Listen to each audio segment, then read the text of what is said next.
Сәлем достар, бүгін сіздермен ең оңай әрі тез дайындалатын блинчик жасаймыз. Видеоны қарамас бұрын арнама тіркеліп, қоңыраушаны басуды ұмытпаңыз. Ең алдымен 2 жұмыртқаны жарамыз, және 2 қасық қант, аздап тұз салып, жақсылап араластырамыз.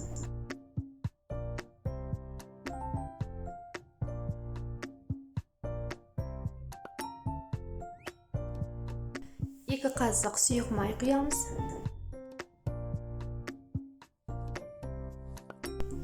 500 мл сүт құямыз. Оны да араластырып аламыз.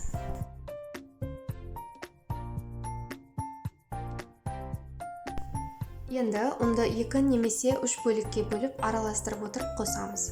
Барлығының мөлшерін төмендегі описаниеда қалдырып кететін боламын. Мен ыдысқа 170 грамм ұн өлшеп алғанмын алдын ала. Негізі бұл рецептпен жасасаңыз, барлығы 170-тен 200 грамм аралығында ұн қосқаныңыз дұрыс болады.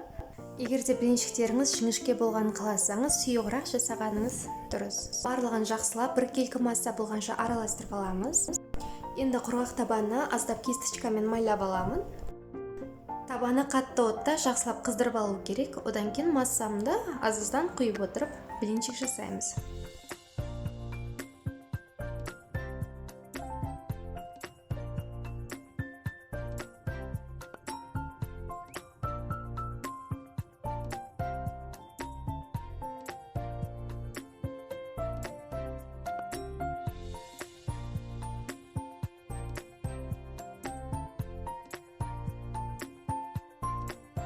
Мінекей достар, барлық блинчиктеріміз дайын болды.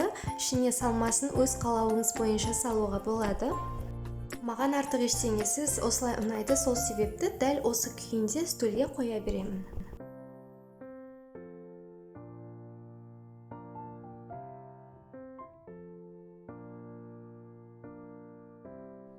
Келесі видео рецепттерімді өткізіп алмау үшін қоңыраушаны басуды ұмытпаңыз. Сау болыңыз.